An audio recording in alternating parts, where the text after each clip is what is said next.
to tonight's show. It's Carson Daly Last Call coming to you from Ivan Kane's Cafe Was.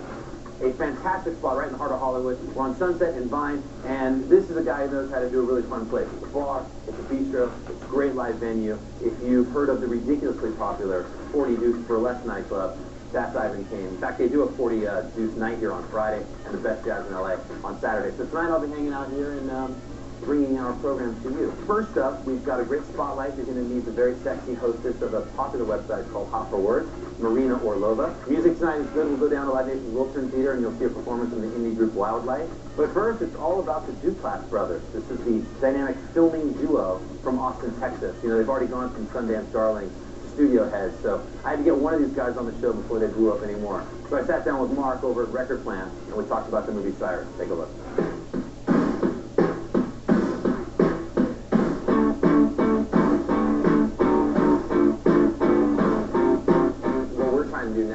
We're shooting a little bit different for a late night show.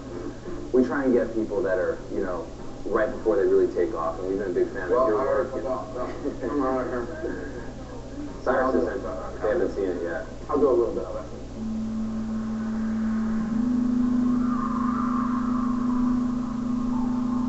Sounds like Steve Miller. You know the one Steve Miller song? No, it doesn't.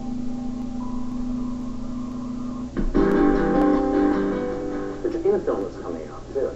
Yeah, and this movie called Greenberg. This is like me doing a small role in this movie, but I had like a bunch of scenes with Ben Stiller, who turns out to be the nicest person on the planet. And as you're blowing up in your career, it's like, you know what, I'm going to remember the Ben Stillers of the world because I want to be like that. Because I wanted to be a huge ass when I get rich. Yeah. And the thing that happened to me is like, I'm not even making that kind of money, and I'm already an ass.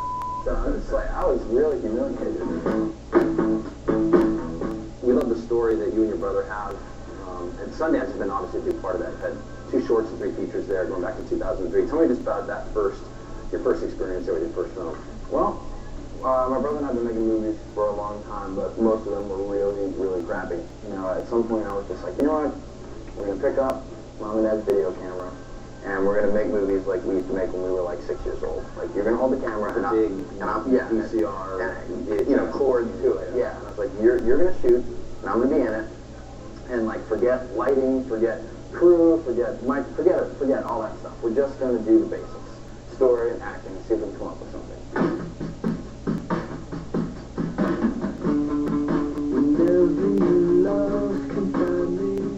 What made you submit that to Sundance? It was on a lark. You think you could, and that might have seemed like this will never have a shot at Sundance, or just as a joke, we submitted it to what we perceived as the best film festival in the world, which was Sundance, and what we perceived as potentially the worst film festival in the world, which was this little tiny festival nearby called the San Antonio Underground Film Festival. We got rejected from San Antonio Underground, and we got into Sundance. That's amazing. Yeah. First experience at Sundance is all about trying to find out where the free chicken skewers and free beer parties are. Right. Because that's all you get access to. Otherwise, it's all about the cool feature film directors and the stars doing the cool stuff. Then our 3rd year was our first feature, The Puppy Chair, and that was big time because we actually spent $15,000 making that movie, and that was like huge budget. Your first feature for us. Yeah, first feature. How'd it go over at Sundance? It was great. You know, that's when people started to kind of started to root for us in that sort of underdog way. We started becoming like the Hoosiers of like the indie world. I know that John C. Reilly, who is in Cyrus, and Jonah Hill, both are fans of The Puppy Chair. Yeah, that was like when The Puppy Chair hit, people started to say like, you know what, this whole thing you guys are doing, like no blocking, your actors are running around, they're improvising, you guys are capturing it, that looks like fun. Meanwhile, you're doing that because you never had any money or time, probably. It was completely a function of being broke. Dude, I'm gonna hook you up. You know why? Because you're a good guy, obviously, and yeah, I mean, what am I gonna say? Basically, Eric McKee obviously has a huge penis.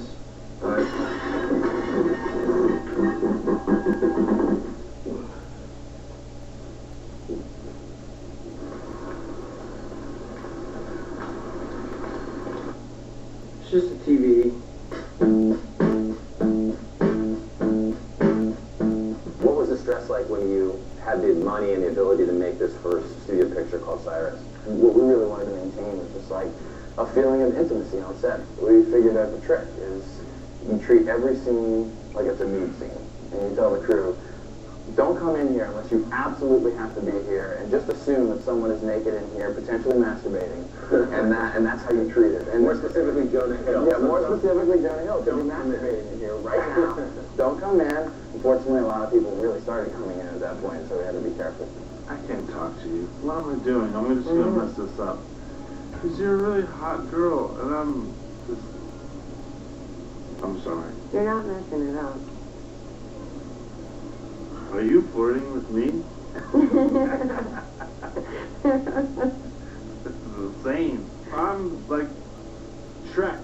I'm like, what are you doing? What are you doing here in the I forest? didn't say that. Shrek. I was going to be in the bushes, and Really? you took my spot. What are you working on right now? We are I'm about getting ready to start shoot the second episode of this TV show, The League. We're going to shoot that. Plus, here's a good buddy of ours, and he's been on the show. The show's really funny. And you got picked up for more 13 episodes. We're going to do a second season. It's going to start airing in the fall. I love being on The League because basically there's no responsibility. I walk onto set. The scenes are about a paragraph long with no dialogue, and we improvise, and then I eat good food. And then I go, oh, so that's right. Yeah, and I don't have to worry about a damn thing. But your wife, Katie, works on the show. She works on the show with me. How's that? It's good. We have great trailer sex. It's wonderful. You know? You answer that question honestly once, by the way. Once.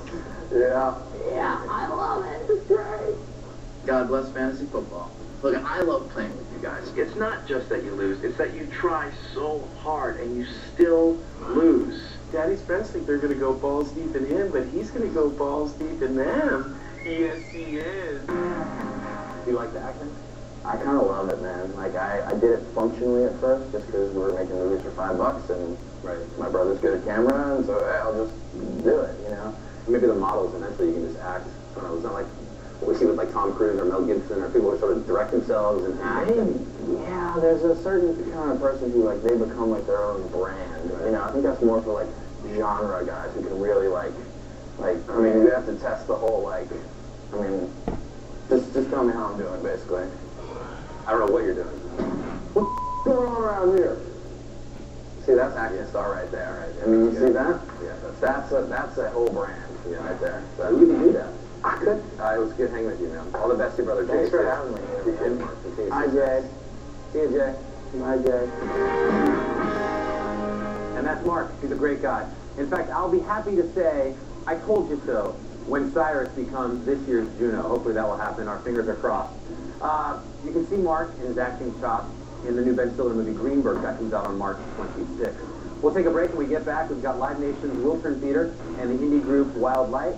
But next, she's hot, she is informative, and the website's called Hot for Words. You'll meet Marina Orlova on the Last Call Spotlight right after this.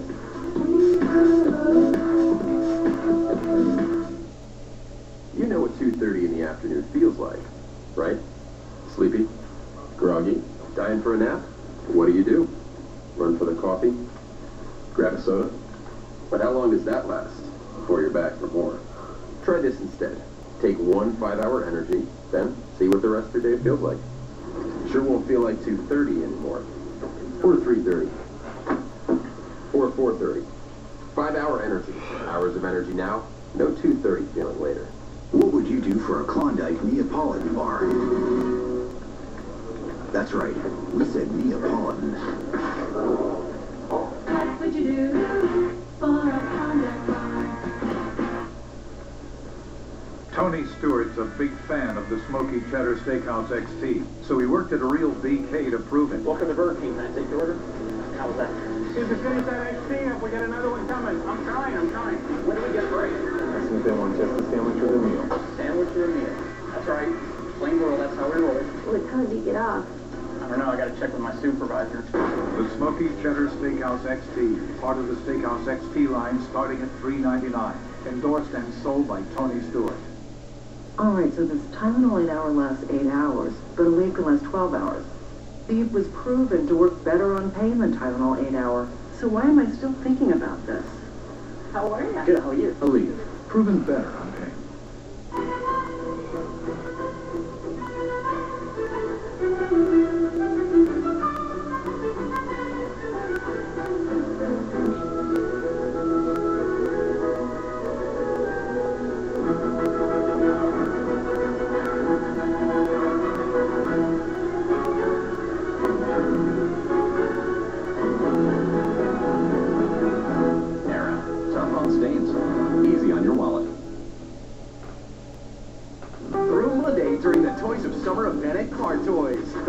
buy, the more you save. Spend $250 and get an extra $25 off. Spend $500 and take an extra $50 off. All in addition to low sale prices.